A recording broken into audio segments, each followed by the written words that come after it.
In this edition of the Roundball Mining Company Denver Nuggets Film Room, we're going to be taking a look at Malik Allen. The Denver Nuggets have acquired Allen from the Milwaukee Bucks, and we're going to try to take a look and see if Allen's play is good enough for that this was a basketball trade, or if Nuggets were acquiring him basically for the cheap expiring salary. So let's take a look at some clips from the Milwaukee Bucks game in Denver from the 2008-2009 season and see what Malik Allen can bring to the table.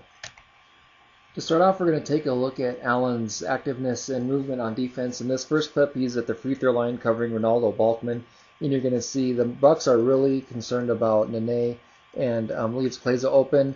Kleza drives, and Allen's a little bit slow getting to the spot and ends up fouling Kleza. And you'd like to see your defensive help come a little bit quicker. And in this clip, once again, Allen's guarding Balkman here on the baseline, and the Bucks get a loose ball, go on a fast break, and Allen is the only Buck not to get down on offense. The Nuggets run back at him, and Allen, even though he didn't go down on offense, is slow getting back on defense, and as a result, the Nuggets get a foul on the fast break. Here's another situation where Allen's just a little bit slow. You can see in this set he is guarding Kenyon Martin on the weak side, and he's ready to help. He's very attentive to getting into the lane on any kind of penetration. And here Carmelo does get the ball, but Allen is a little slow getting there. Carmelo's already going up by the time he gets there. And as a result, he does challenge a shot, but not enough to prevent Melo from getting a scoring chance. I included this clip just to show that Allen is very attentive on D. Here, once again, he's guarding Kenyon Martin on the weak side, and very aware of Nene, once again, ready to help.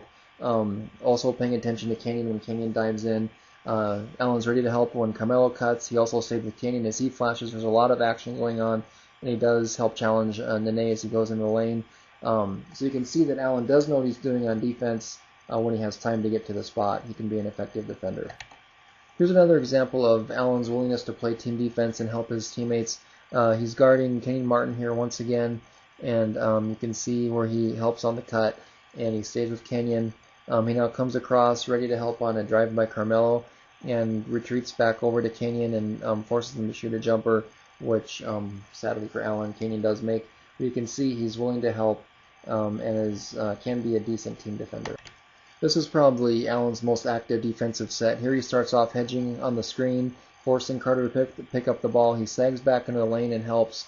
He runs at a perimeter player, gets back in the middle, and then once again has to run out at a perimeter player again.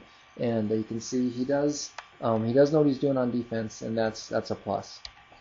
Here's another example of Allen playing the pick and roll. He's guarding Balkman once again, and you're going to see JR goes away from the screen, but Allen reads it and is able to get out and force JR to pick up his dribble, then still recover to force Balkman into a jumper. So that was pretty decent understanding of how to play the pick and roll right there.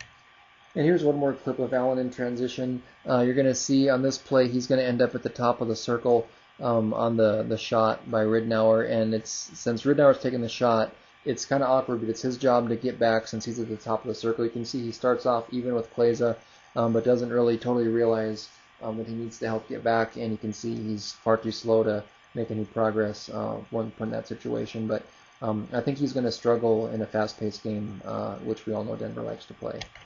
As a power forward / center, rebounding is a pretty important part of what the Nuggets will need Malik Allen to do if he's going to be on the floor. Here on offense, he sets a down screen and then sets a ball screen for Ramon Sessions. And after Sessions makes his move, you see Allen crash the boards, and he does get in on the play, although he can't corral the rebound. You see that he realizes rebounding is important, and here he's pretty good at boxing out. On this play, he's going to get switched on the Nene off the screen, and you're going to see that he does do a decent job of boxing the Nene out, and that's one thing I noticed while watching him play is he does make an attempt to box out in almost every shot, and he almost always knows where his man is.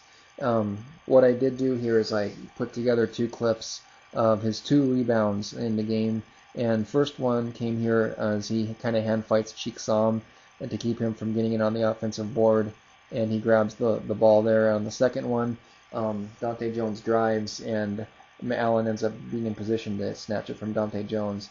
He's not the kind of player who's going to get rebounds out of his area, and that's a negative, but he can use his size to at least get the rebounds that come right to him, which hopefully any big man can do.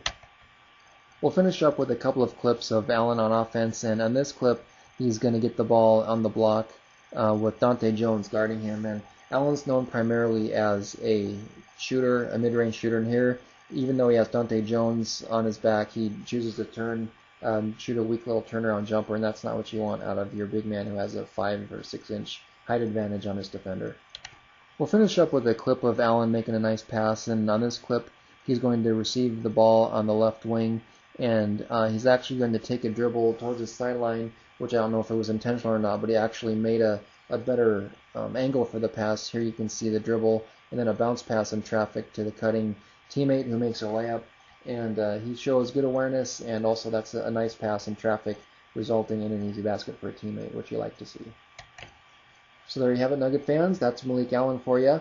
I was pretty impressed with his knowledge of the game and his understanding of where he needs to be at all times. He certainly knows his role in the team defensive scheme, and like I said, he's always looking to box his man out and be in the right position. On offense, he's pretty much a non-factor. He can hit the mid-range jumper, but he doesn't convert nearly as frequently as you'd like for someone who relies so much on his mid-range jump shot. The bottom line with Allen is his mind is very willing and he knows exactly what he needs to do, but a lot of the time his body just isn't capable to keep up with where he needs to be and get to the spots he needs to be at the right time. I know the Nuggets didn't draft him counting on him playing 25 or 30 minutes a game, and I wonder if they're even planning on playing him as many as 10 or 12. He's a pretty good emergency big from that standpoint, but I would almost prefer, or I would prefer to see them bring Johan Petro off the bench to fill that role. Thank you very much for joining us on this edition of the Roundball Mining Company Denver Nuggets Film Room. I encourage you to check out our blog at roundballminingcompany.com, a member of the ESPN True Hoop Network.